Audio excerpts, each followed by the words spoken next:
বউ আছে তো আমি কি করব? আমি কি করব? সে যখন আমার সাথে খারাপ কাজ করতো তখন তার বউ ছিল কোথায়? লালমনিরহাটের হাতীবান্ধা উপজেলার বড়কদা ইউনিয়নের মিলনবাজার এলাকায় বিয়ের দাবিতে মাদ্রাসা শিক্ষকের বাড়িতে অবস্থান নিয়ে অনশন করছেন সাবিনা ইয়াসমিন নুপুর নামে এক নারী। অভিযুক্ত ফেরদৌস আলম স্থানীয়ভাবে জামায়াতের রাজনীতির সঙ্গে সম্পৃক্ত এবং হাতীবান্ধা ইমাম কল্যাণ পরিষদের সাধারণ সম্পাদক হিসেবে দায়িত্ব পালন করছেন। পাশাপাশি তিনি ভবানীপুর সেপাতিয়া সিনিয়র মাদ্রাসার উপাধ্যক্ষ হিসেবেও কর্মরত। অভিযোগ ওঠার পর থেকে তিনি পলাতক রয়েছেন বলে জানা গেছে। একটু সাময়িক সুখের জন্যে মানুষের যে কত ক্ষতি হচ্ছে, এটা শুধু সাময়িক সুখের জন্য চিন্তা করে না। আপনাদেরকে প্রথমে একটু ভিডিও দেখিয়েছি, একটি মহিলার কষ্টের কথা শুনিয়েছি। সম্পূর্ণ ভিডিওটা দেখবেন। এই মহিলাটির হাজব্যান্ড থাকা সত্ত্বেও একটু ভুলের কারণে, শুধুমাত্র একটু ভুলের কারণে শয়তানের ধোঁকায় পড়ে একটু অন্য এক ব্যক্তির সাথে ছিলেন, তার সাথে একটু মজা করেছিলেন। কি মজা করেছিলেন সেটা আপনারা হয়তো বুঝতে পেরেছেন। তার হাজব্যান্ড যখন জানতে পারলো সেই তার স্ত্রী এরকম চরিত্রের, তখন তার স্ত্রীকে ডিভোর্স দিল। দেওয়ার পরে সেই মহিলাটি ছুটে গিয়েছে যার সাথে মজা করেছিলেন তার কাছে। কিন্তু সেখানে কি ঘটে গেল আপনারা শুনলে অবাক হবেন। আমি সেই মহিলার মুখ থেকেই সম্পূর্ণ কথাগুলো শোনাচ্ছি। তার হাজব্যান্ড তাকে ডিভোর্স দেওয়ার পর মহিলাটি যখন সেই ব্যক্তিটার বাড়িতে যায় যার সাথে মজা করেছিলেন, সেখানে যে কি ঘটে গেল আপনারা ধৈর্য ধরে সম্পূর্ণ ভিডিওটা দেখেন। আশা করছি ভালো লাগবে। অবশ্যই এই মহিলাটির কথাগুলো শুনে আপনার মূল্যবান মন্তব্য কমেন্ট বক্সে কমেন্ট করে জানাবেন। চলেন আমরা সম্পূর্ণ কথাগুলো আগে শুনে আসি। বউ আছে তো আমি কি করব? আমি কি করব? সে যখন আমার সাথে খারাপ কাজ করতো তখন তার বউ ছিল কোথায়? লালমনিরহাটের হাতীবান্ধা উপজেলার বড়কদা ইউনিয়নের মিলনবাজার এলাকায় বিয়ের দাবিতে মাদ্রাসা শিক্ষকের বাড়িতে অবস্থান নিয়ে অনশন করছেন সাবিনা ইয়াসমিন নুপুর নামে এক নারী। অভিযুক্ত ফেরদৌস আলম স্থানীয়ভাবে জামায়াতের রাজনীতির সঙ্গে সম্পৃক্ত এবং হাতীবান্ধা ইমাম কল্যাণ পরিষদের সাধারণ সম্পাদক হিসেবে দায়িত্ব পালন করছেন। পাশাপাশি তিনি ভবানীপুর সেপাতিয়া সিনিয়র মাদ্রাসার উপাধ্যক্ষ হিসেবেও কর্মরত। অভিযোগ ওঠার পর থেকে তিনি পলাতক রয়েছেন বলে জানা গেছে। সে আমাকে ফোন দিছে ফেরদাউস ঈদের 3-4 দিন আগে। তখন ফোনটা টেবিলের উপর, আমি খাটের কানিতে বসে, আমার হাজবেন্ড কেবল বাজার থেকে এসে রুমে দাঁড়াইছে। কইছে কে ফোন দিচ্ছে? তা আমি বলছি তা তো জানি না, দেখো তোকে। পরে কইছে ফেরদাউস ভাই ফোন দিচ্ছে, কথা বলো। ফোনটা রিসিভ করে আমার হাতে দিয়ে সে আমার গায়ে গায়ে বসে গেছে যে কি বলতেছে শুনবে সে। পরে আমি আর আড়াল করতে পারিনি ভাই। তখন আমার বলতেছে যে আপনারা বাড়িতে দুধ খান না আপনারা? তো আমি বলছি হ্যাঁ খাই তো ভাই। তা কইছে সাপিউল ভাই খাই? তো আমি হ্যাঁ খাই তো, সবাই খাই আমরা।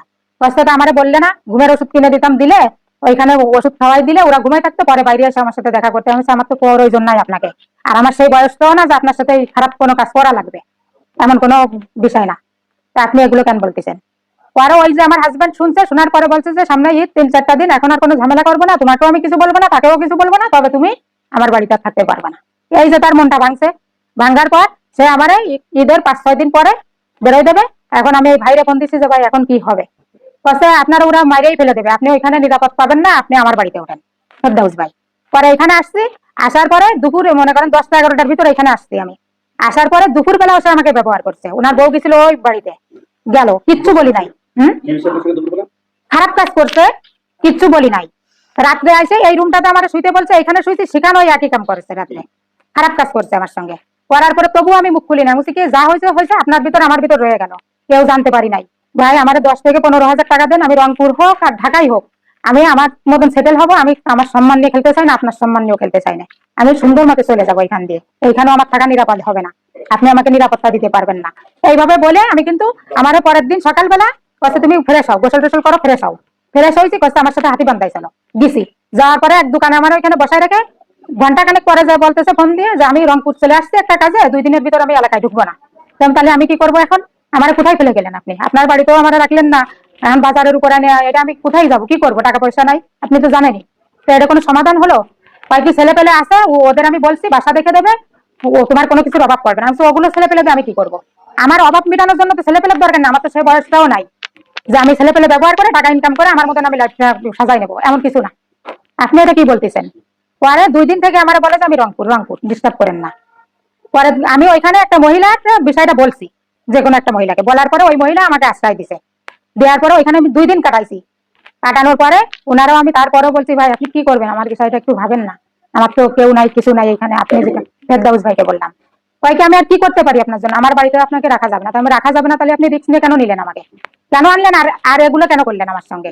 আমার অভিযোগ এটা। এখন আমি আপনার বাড়িতে আসবো, এখন আপনি আমাকে বিয়ে করবেন, স্বীকৃতি দেবেন, কি করবেন সেটা আপনার ব্যাপার। এই বিষয়টা আমি আর কাউকে দায়ী করবো না। আমি এখন বিয়ে করবেও আমাকে, বউ আছে তো আমি কি করব?